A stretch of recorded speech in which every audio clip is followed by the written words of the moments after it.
If you're suffering from pain like back, neck or shoulder pain, I'd say you've got myofascial trigger points. So in this video, I'll share with you what they are, what they do, and most importantly, the best way to treat them.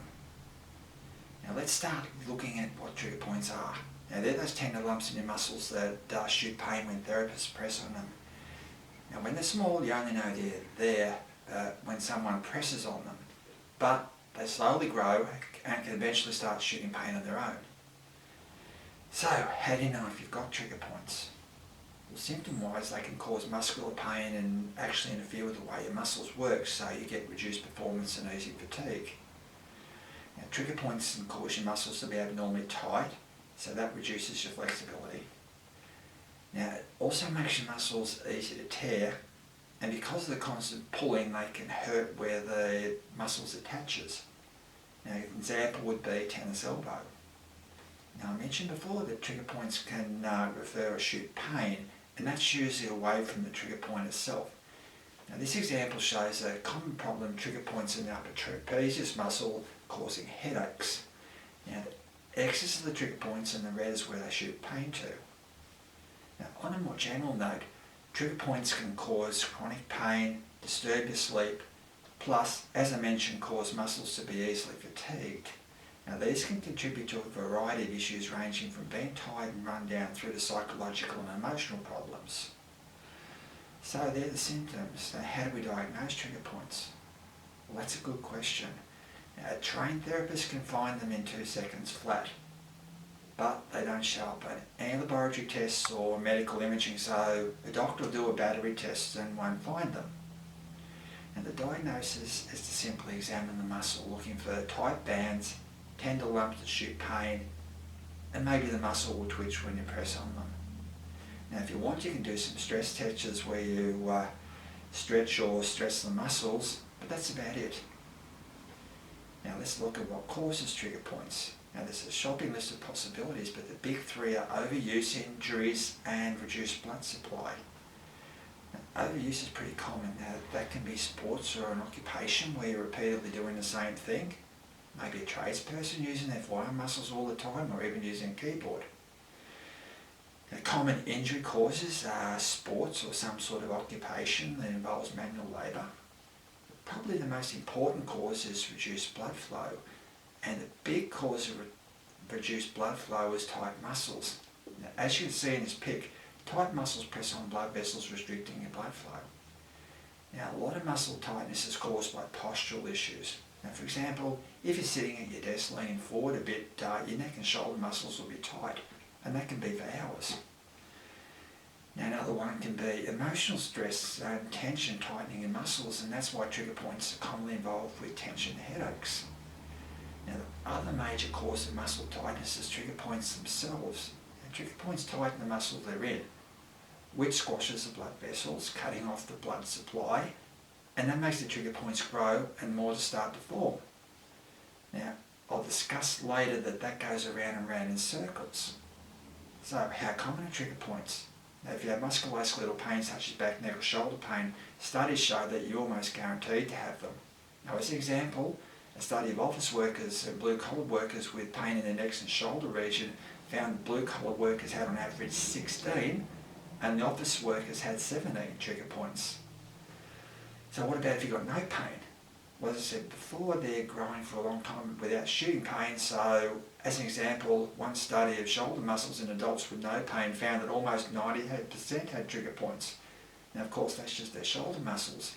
Now if they check their back, legs and arms, they probably would have found trigger points in the 10% that didn't have it in their shoulders. Now to appreciate what trigger points do, we need to have a quick look a bit deeper at what they are. Now they're actually a combination of muscle spasm, muscle tightness, restricted blood flow and a build-up of waste products. Now, as is shown in this diagram, they actually feed off each other, causing what we call a positive feedback loop. And that's a bit like when you stick a microphone in front of a speaker and you get an almighty squeal until you switch it off. Now for trigger points, the spasm causes the muscles to tighten. The tight muscles press on blood vessels, restricting blood flow. The restricted blood flow causes a build-up of toxic waste products. Now the build-up of waste becomes toxic, causing the spasm, which causes more tightness, so the whole thing keeps going round and round in circles and builds up like a snowball rolling down a hill. And that's why trigger points start small and gradually grow. Now we understand that when trigger points get big enough they can cause pain, but what about before then? Well, let's look at that.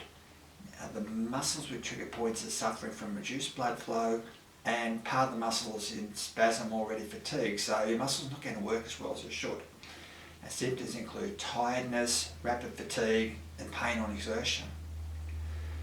As I said before, muscle tightness can make the muscles more prone to tearing and developing pain where they're pulling on their attachments. However, that tightness can cause other problems. Now, as we show in this simple diagram, your posture is supported by balanced pull of the muscles on each side or the front to back. Now if you've got one of those muscles abnormally tight, that can change your posture and that can cause even more problems. Now, your joints are designed for your body to be nicely balanced. Now, as we can see in this simple diagram, if the muscle causes postural change, then that can put uneven pressure on the joint. So it's a lot more prone to being injured, and long term it'll wear out. Now we've seen that trigger points are really common, cause a lot of problems, and a good therapist can find them in 2 seconds flat. Now you reckon they'd be on the doctor's most wanted list and the treatments would be pretty good, but they're not. Now for a start, despite the massive amount of scientific evidence, they're rarely mentioned in medical journals, and instead doctors are advised to prescribe symptom relieving drugs and useless therapies. Now why is that? We need to understand that drug companies control every bit of information doctors get, and they make much more money if trigger points are not fixed. Now the other really bad thing is that even if trigger points are diagnosed, they're usually very poorly treated. Now let's get right to the root problem. Now I've got copies of maybe 30 to 40 trials of various trigger point therapies on my computer. Now they cover all your usual suspects like needles, lasers, manual therapies, that sort of thing. Now in the trials they do all their course of treatment and see if it reduces pain. They very conveniently don't check afterwards to see if the trigger points are still there. Now if the therapies reduce pain, they write up as positive. Then practitioners read it and think, beauty. Now if I do 10 sessions of laser needles or whatever, it's a scientifically proven, evidence-based way to treat the problem. Now I hope you can see the problem with this. Now the trigger points are still there. Now they still cause all the extra problems I discussed before, and of course as soon as they re-aggravate, they start hurting again. So what do you do then? You keep getting more courses of therapy, and then when that doesn't work, you can go make the drug companies happy. I'll show you a much better way of doing things later. Now there's another consequence of continually failing to diagnose trigger points and inadequately treating them. Now if the pain from trigger points keeps bombarding your nervous system for years, your nervous system will become sensitised. And when it does, your nervous system acts like an amplifier, so you become oversensitive and pain becomes much worse. Now this is the basis of fibromyalgia, but it can also be a major factor in a lot of other chronic long-term pain syndromes. Now with that said, let's have a look at how you can do this better. Now to do this, I'd like to share with you the results of a clinical trial that actually did check whether their therapy got rid of trigger points. Now this trial wasn't to test a therapy, rather it was to see if treating trigger points helped with shoulder pain. Now the scientists who did this were the best PhD trigger point scientists in the world, and all they wanted to do was get rid of the trigger points. So basically they hit them with everything but the kitchen sink for 12 straight weeks, and these are the results.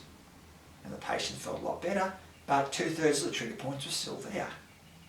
Now the best scientists in the world could do that over 12 weeks, and 2/3 of the trigger points were still there. Even an extensive course of say 6 to 12 sessions of needles, lasers or whatever is hardly going to make a dent in the numbers. On the other hand, those 12 weeks did relieve the pain and eliminate 1/3 of the trigger points. Now that tells us that if we have an effective therapy and continue for longer, we'll probably continue to diminish the trigger points and maybe get rid of them altogether. What's the basis of our strategy for getting rid of the trigger points? Now the main issues are that the therapy needs to be effective, and you need to be able to do at least some yourself, otherwise it's going to get very expensive. Now what I'll do here is give you an overview of our strategy, and you can get the details and a guide linked in the description. Now the first thing is you may be able to do a lot of the therapy yourself, but to help you get the best possible results and to stay safe, we recommend that you get some professional advice. Now, the main reasons are that trigger points are often part of a more complex musculoskeletal problem, which they can help manage, and they can help you find the trigger points and maybe show you how to do the therapy more effectively. Now, the next thing is at least temporarily avoid activities that aggravate the condition. Now, you usually work them out because they're going to be the ones that hurt. Now, finally, you're going to need to continue the therapy for a lot longer than 12 applications. Now, luckily we've got the ideal solution, which is using a vibration massager. Now, these are very easy to use. Now, I'll link the guide with the details in the description, but basically all you do is sit the machine on and let the vibrations penetrate. Also, there's no needles, doesn't hurt, and most importantly, it's arguably the most effective therapy. Now, the reason I say that, apart from the fact that I've used it in the clinic a lot, is the way the way trigger point therapies work is they try to disrupt parts of the loop that I told you about before. Now, the therapeutic vibrations have been shown to scientifically disrupt all 4 parts of that loop at once. Now, it disrupts the spasm, it relaxes muscles, it increases blood flow, and it would help pump away the wastes.